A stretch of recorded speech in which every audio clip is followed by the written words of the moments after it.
UP की योगी सरकार ने हलाल सर्टिफिकेट से जुड़े फूड प्रोडक्ट्स पर बैन लगा दिया है। सरकार का मानना है कि हलाल सर्टिफिकेशन के नाम पर अवैध कारोबार हो रहा है। यही नहीं, सर्टिफिकेशन से होने वाली अवैध कमाई से आतंकी संगठनों और राष्ट्र विरोधी गतिविधियों को फंडिंग की जा रही है। दरअसल लखनऊ के ऐशबाग निवासी शैलेंद्र कुमार शर्मा ने थाना हजरतगंज थाने में 16 नवंबर को हलाल सर्टिफिकेट जारी करने वाली 4 कंपनियों के खिलाफ FIR दर्ज कराई थी। उधर हलाल पर यूपी में बैन लगाने पर जमीयत उलमाए हिंद प्रेस रिलीज जारी किया है। जमीयत का कहना है कि उसके पास हलाल के लेकर वैध प्रमाण पत्र हैं। जमीयत ने कहा है कि वह पूरी स्पष्टता और ईमानदारी के साथ हलाल का संचालन कर रहा है। FIR कराने वालों का आरोप है कि आस्था के साथ किया जा रहा है खिलवाड़। शैलेंद्र कुमार का कहना है कि ये कंपनियां हलाल सर्टिफिकेट अलग अलग प्रोडक्ट्स के लिए जारी कर रही हैं। इससे लोगों की आस्था के साथ खिलवाड़ किया जा रहा है।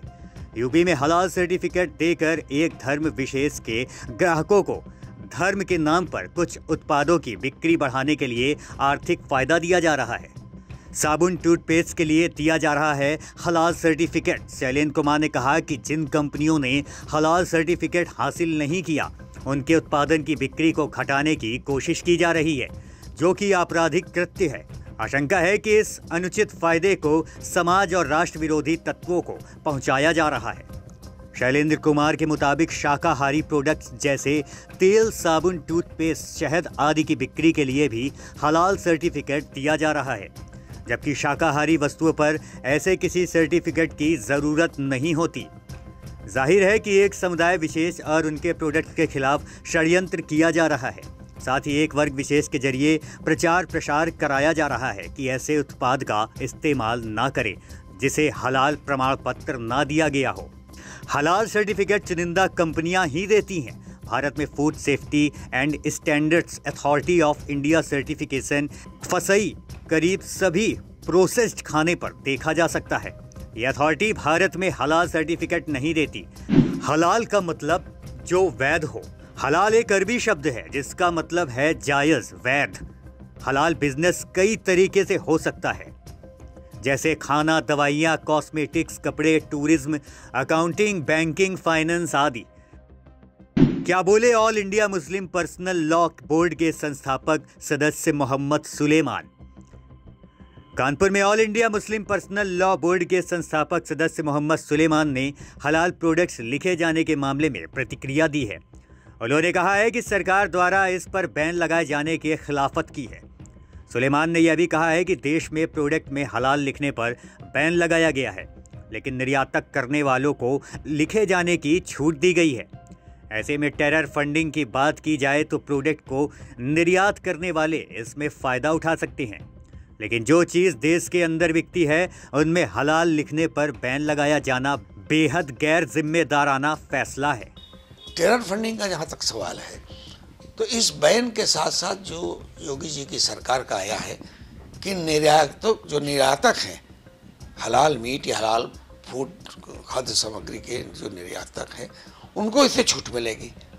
तो भाई निर्यातक के पास तो ज़्यादा आमदनी होती है, निर्यातकों के पास ज़्यादा पैसा आता है। तो अगर हलाल के नाम से ही कोई कारोबारी, कोई व्यवसायी टेरर फंडिंग कर सकता है तो निर्यातक ज़्यादा बड़ी मात्रा में कर सकता है। तो अगर बैन करना सबको आना चाहिए थे, लेकिन मैं तो व्यक्तिगत रूप से बैन के खिलाफ हूँ। मोहम्मद सुलेमान ने कहा है कि विदेश में संविधान के मुताबिक सभी को यह आज़ादी है कि उसे क्या खाना है, क्या पहनना है। इसके बावजूद इस तरह के फैसले और खाने पीने के सामान पर इस तरह से एक विषय बनाकर प्रतिबंध लगाना ठीक नहीं है। इसके साथ ही किसी प्रोडक्ट पर इस हलाल लिखे जाने से प्रदेश सरकार और केंद्र सरकार को किसी भी तरह का कोई नुकसान भी नहीं होना है।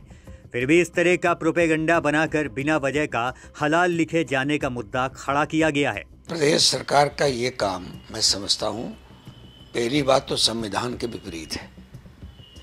भारत के संविधान की दफ़ा 21 में एक स्पष्ट दिया हुआ है, गारंटी है हर नागरिक को, हर वर्ग को कि वो अपनी पसंद का खाना पीना और तमाम उपयोग की चीज़ों को इस्तेमाल करें, subject to the interest of the nation. राष्ट्र का हित उसमें जो बाधित नहीं होना चाहिए। मैं नहीं समझता कि हलाल मीट या हलाल सामान के नाम से बेचने से या उसको प्रमाणित करने की कोई संस्था अगर कर रही तो उससे प्रदेश या देश की सरकार को कोई हानि हो सकती है। सुलेमान ने कहा है कि इस तरह के किसी प्रोडक्ट पर बैन लगाए जाना, इसके अलावा सरकार के पास कानूनी रास्ता है कि इसके खिलाफ मुकदमा किया जाए, ना कि बैन लगाया जाए। उन्होंने कहा है कि सरकार इस तरह से एक खास विचारधारा के विपरीत काम करने का काम कर रही है। लगता है सरकार इस्लामोफोबिया से ग्रसित है। के लिए आईपीसी की दफा 153A 153 भी मौजूद है। इंडियन पेनल कोड में बाकायदा दफाएं मौजूद हैं। मुकदमा रजिस्टर कीजिए, सरकार की तरफ से साबित कीजिए, उनको सजाएं दीजिए। बैन करने की क्या बात है? बैन करने से ये लगता है कि सरकार सक्षम नहीं है कानून का उल्लंघन करने वाले को खिलाफ एक्शन लेने में, ऐसा मेरा मानना है। इसका इलाज ये है कि अगर कोई खिलवाड़ कर रहा है कानून के साथ तो कानूनी प्रक्रिया के अंतर्गत उसके खिलाफ कार्रवाई की जानी चाहिए, न कि बैन किया जाना चाहिए। बैन करने का मैसेज जो है वो पॉलिटिकल है, राजनीतिक मैसेज जा रहा है।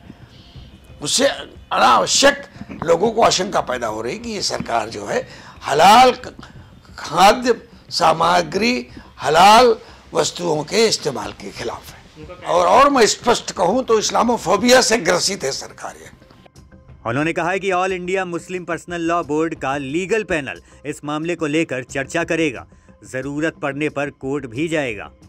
ये एक विचार करने योग्य विषय है, क्योंकि ये एक दरबानता के अंतर्गत उठाया हुआ कदम है सरकार का, ये हम मानते हैं। देखना ये है कि हमारा AIMPL भी इस पर क्या निर्णय लेता है। हमारा लीगल जो पैनल है उस पर यकीनन ये कोर्ट में जाने योग्य मसला है। इसके खिलाफ हमें उच्च न्यायालय, सर्वोच्च न्यायालय जाना चाहिए। हलाल प्रोडक्ट बैन होने के बाद खाद्य विभाग हुआ एक्टिव। कानपुर में शुरू हुई तेजी से छापेमारी। सोमवार को खाद्य विभाग की टीम ने कानपुर के बड़े चौराहे पर बने शॉपिंग मॉल में छापेमारी की। खाद्य विभाग की टीम ने शॉपिंग मॉल में बने सभी फूड कोर्ट में चेकिंग की, लेकिन जिस प्रोडक्ट पर रोक लगाई गई है, खाद्य विभाग की टीम को वो प्रोडक्ट नहीं मिले। खाद्य सुरक्षा अधिकारी प्रदीप पटेल ने बताया है कि हलाल प्रोडक्ट पर रोक लगाए जाने के बाद जांच की जा रही है। उनका कहना था कि जिस पर रोक लगाई गई है वो चीज़ यहाँ नहीं मिली है।